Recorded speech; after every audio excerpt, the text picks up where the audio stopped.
పామును పెంచేవాడు పాము కాటికే బలవుతాడట. ఏపీలో ఇప్పుడు అదే జరుగుతోంది. ప్రతిపక్షంగా ఉన్నప్పుడు సోషల్ మీడియా వేదికగా ప్రభుత్వాన్ని అల్లాడిస్తారు. అదే మనం పవర్లోకి వచ్చినప్పుడు సోషల్ మీడియాలో ఎవరైనా ప్రశ్నిస్తే మాత్రం తట్టుకోలేరు. ఏపీ సర్కార్ పరిస్థితి అలాగే ఉంది. సోషల్ మీడియా పేరు చెప్తే ఏపీ కూటమి ప్రభుత్వం భయపడుతున్నట్లుగా కనిపిస్తోంది.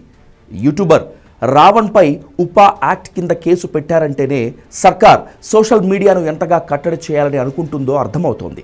ఒకప్పుడు ఇదే సోషల్ మీడియాని అన్ని రకాలుగా ఉపయోగించుకున్న టీడీపీ, జనసేన పార్టీలు సోషల్ మీడియా కట్టడికి ఇప్పుడు ఏకంగా టాస్క్ ఫోర్స్ ఏర్పాటు చేయాలనే నిర్ణయానికి రావటం ఇక్కడ వివాదాస్పద అంశంగా చెప్పుకుంటున్నాం.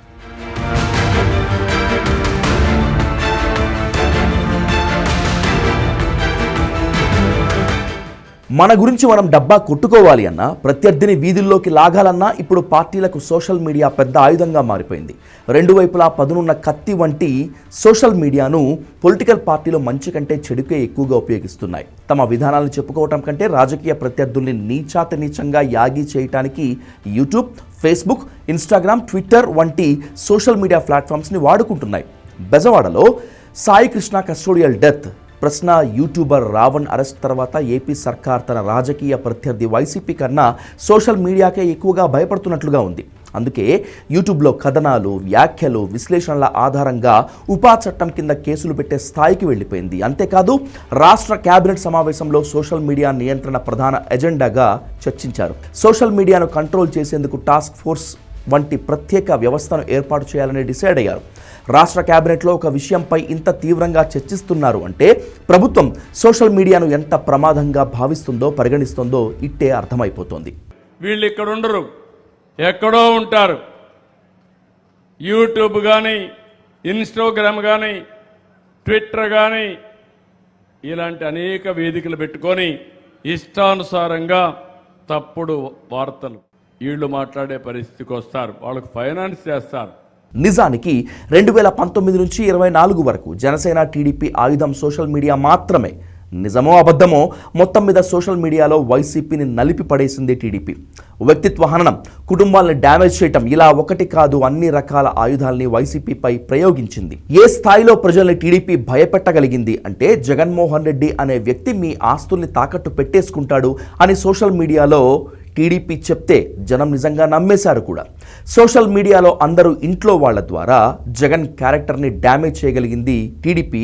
అప్పట్లో వేలాదిగా, లక్షలాదిగా పెయిడ్ ఇన్స్టా, ఫేస్బుక్, ట్విట్టర్ ఖాతాలు తమ జీతకాలతో సృష్టించింది ఐటీడీపీ కాదా అని అడుగుతున్నాను. రాజకీయ ప్రత్యర్థుల మీద అసభ్యమైనటువంటి విషాన్ని చిమ్మిస్తూ అక్కడితో సునకానంద తృష్ణ తీరక రాజకీయ ప్రత్యర్థుల ఇళ్లల్లోని మహిళలను కూడా ఐటీడీపీ విషపు కొమ్మలు, రెమ్మలు ఏంటి తెలుగుదేశానికి విషబాహులు ఐటీడీపీ అయితే ఈ ఐటీడీపీకి మొలిచినటువంటి విషపు కొమ్మలు, రెమ్మలు ఇవన్నీ కాదా అంటున్నా ఈ తప్పుడు ఖాతాలు.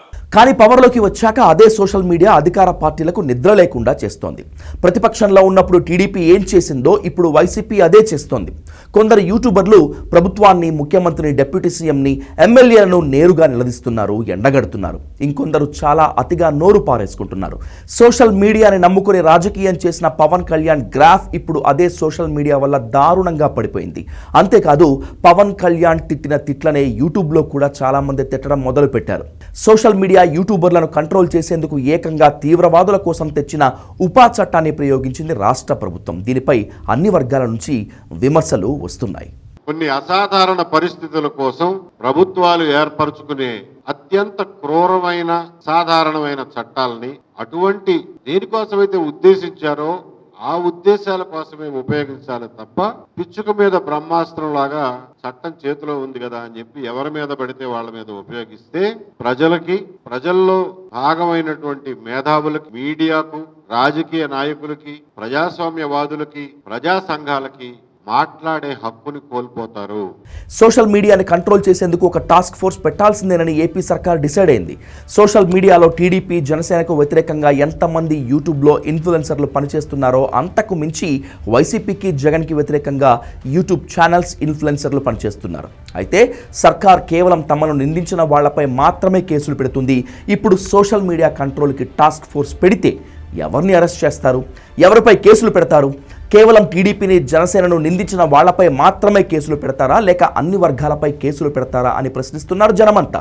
అంతేకాదు రాజకీయ ప్రత్యర్థుల్ని బెదిరించడానికి, విమర్శలు చేసే వాళ్ళని కట్టడి చేయడానికి మాత్రమే అలాంటివి పనిచేస్తాయి అని కూడా అంటున్నారు విశ్లేషకులు.